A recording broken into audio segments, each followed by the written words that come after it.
Good morning बच्चे।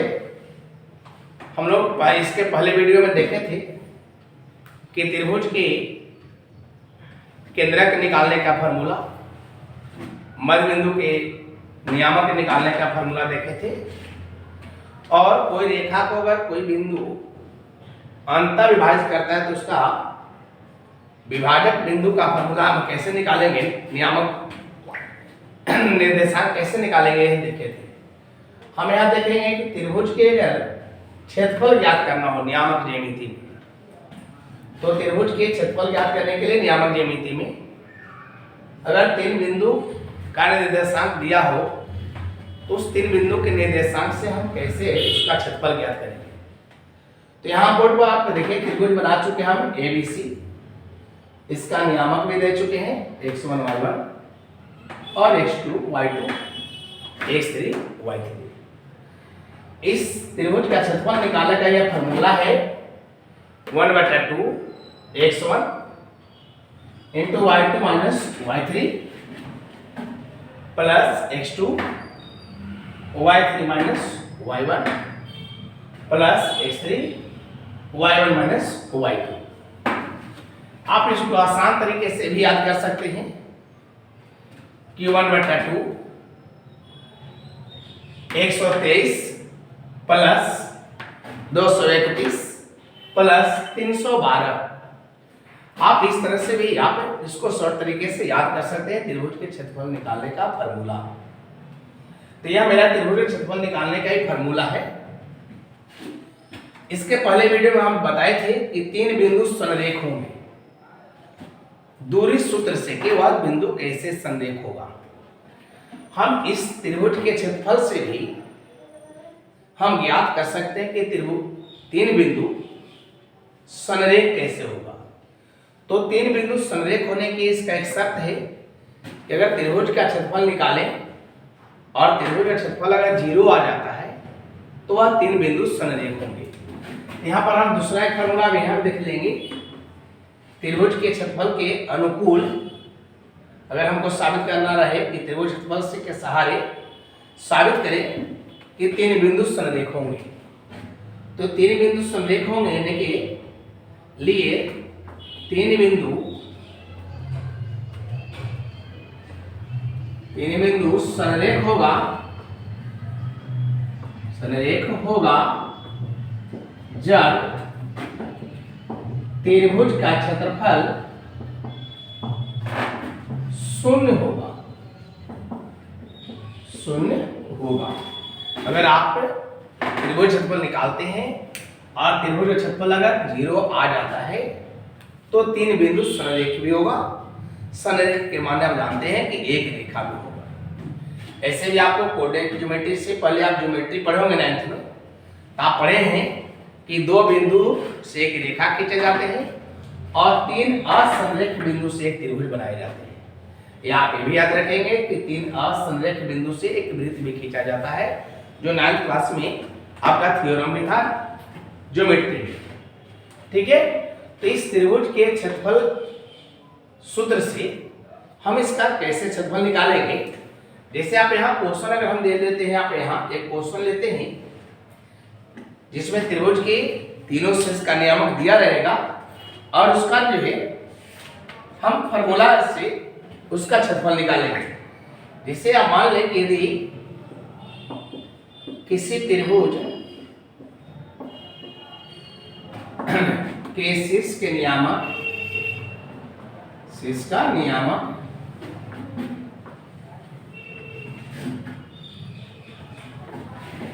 -5 1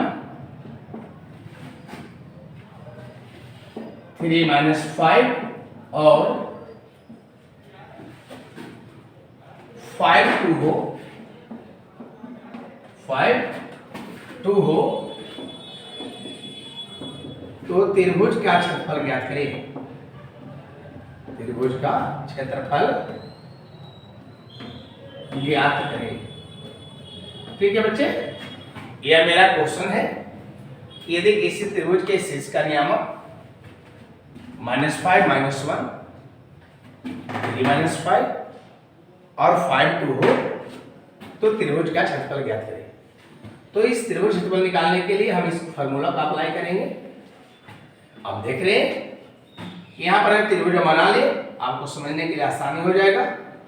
A B C, इसका नियामक हम ले -1 -5 -1, और इसका नियामक हो गया 3 -5, और इसका नियामक हो गया 5। तो आप पहले पढ़ चुके हैं कि यह x1 y1 होता है, ये आपका x2 y2 हो गया, और यह x3 y3 हुआ। तो त्रिभुज के क्षेत्रफल निकालना है, तो त्रिभुज क्षेत्रफल बराबर फार्मूला है बोर्ड पर, जैसा कि हम आपको बताए थे कि शॉर्ट तरीका से भी याद कर सकते हैं। 123 प्लस 231 प्लस 312, ठीक है। तो यहाँ पर x1 और y2 minus y3 plus x2 y3 minus y1 plus x3 y1 minus y2, ये आपका फार्मूला है। इस फार्मूले के अनुसार हम इसको सोल्व करेंगे। x1 मेरे पास -5 है, -5, y2 आपका -5 है, y3 2 है, प्लस x2 3 है, और y3 यहाँ है, y3 2 है, y1 आपका -1 है। तो -1 और -3 प्लस हो जाएगा, x3 5 है आपका, y1 -1 है, y2 -5 है, तो माइनस माइनस यहाँ प्लस हो जाएगा। ठीक है बच्चे, अब देखिए इसको हम कैलकुलेशन कर लेंगे। -5 और -2, माइनस माइनस प्लस, लेकिन साइन माइनस का पड़ेगा, -7 हो गया, 3, 2 और 1 जोड़ देंगे इसको, तो क्या हो जाएगा, 3 हो जाएगी, +5 और +5 और -5, तो हो जाएगा 4 आपका, 1/2, इस दोनों को मल्टीप्लाई करेंगे तो माइनस से माइनस दोनों का जगह प्लस हो जाएगा साइन, और 7 बचे क्या हो जाएगा, 35, 3 × 9, नीचे प्लस का चिन्ह है, प्लस चिन्ह देंगे, यहाँ पे प्लस है, और 5 का 20 हो गया। अब सबको जोड़ देंगे, देखिए 0 + 9 तो 9, और 9 और 5 14, 2 1 3 3 3 6 हो गया।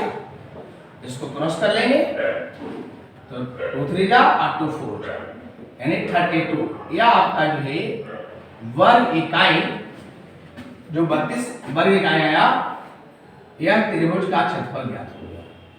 ठीक बच्चे, तो बहुत इस फार्मूला आपको याद रहेगा। इस फार्मूले से आसानी पूर्वक हम त्रिभुज का क्षेत्रफल ज्ञात कर लेंगे। अब अगर हमसे पूछ दे कि यह 3 बिंदु संरेख है, तो हम देख रहे हैं कि यहाँ पर क्षेत्रफल 0 नहीं आया, इसलिए संरेख नहीं होगा। संरेख होने के लिए शर्त है कि त्रिभुज का क्षेत्रफल कितना होना चाहिए, 0। तो आप एक क्वेश्चन अगर सोल्व करते हैं तो उसके सारे हम दूसरे को भी जानकारी प्राप्त कर ले सकते हैं। अगर त्रिभुज क्षेत्रफल निकालने के लिए आप जानते हैं तो ये भी जान लेंगे कि 3 बिंदु संरेख है या नहीं। ठीक है बच्चे, चलिए अगला क्वेश्चन देखते हैं कि 3 बिंदु संरेख कैसे होगा। ठीक है बच्चे, हम यहाँ पे देखें कि यह बिंदु संरेख कैसे होगा, 3 बिंदु संरेख कैसे होगा, ये आपका क्वेश्चन है। सिद्ध करें कि बिंदु 0 11 2 3 और 3 -1 संरेख होगा। तो संरेख होने के लिए 2 शर्त होती है। एक दूरी सूत्र के सहारे भी हम लोग संरेख करते हैं, जो कि आपको पहले वीडियो में हम दिए थे कि दूरी सूत्र के सहारे कैसे हम संरेख करेंगे।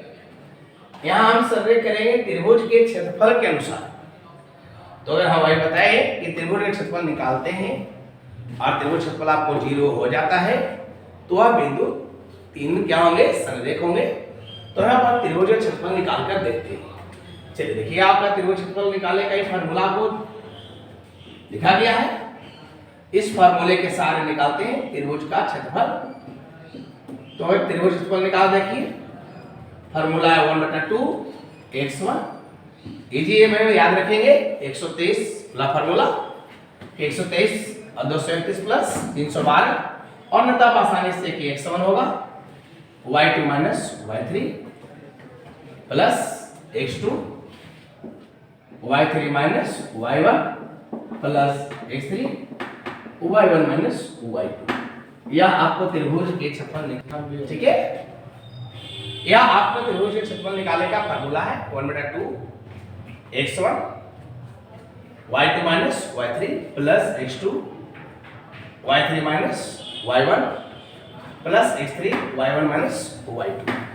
ठीक है, यहाँ पर आपको तो पता है पहले से भी, यह x1 y1 होती है, यह आपका x2 y2 होता है और यह आपका x3 y3 होता है। तो इस फार्मूले के सहारे आप इसका वैल्यू रखें, x1 0 y2 3 y3 minus 1 minus minus plus, बीच में प्लस का साइन है दे दिए, x2 है, x2 का 2 है, y3 माइनस 1 y1 11। ठीक है बच्चे, अब देखेंगे x3 है तो x3 3 और y1 आपका 11 हो गया, y2 3 है। ठीक है, अब देखिए 1/2 हो गया, 3 और 1 को ऐड करेंगे, जोड़ेंगे तो 4 होगा, 0 × 4 प्लस 2 माइनस 1 और माइनस 11 माइनस 12 हो जाएगा, प्लस 3। चलिए यहां पर देखिए 11 है पॉजिटिव, माइनस 3 है, तो क्या हो जाएगा बच्चे 8 हो जाएगा। ठीक है, 1/2 0 से मल्टीप्लाई कीजिएगा 4 में तो 0 होगा, और यह प्लस माइनस माइनस हो गया 24, और इसको भी आप प्लस करेंगे, मल्टीप्लाई कीजिए इसको तो 24।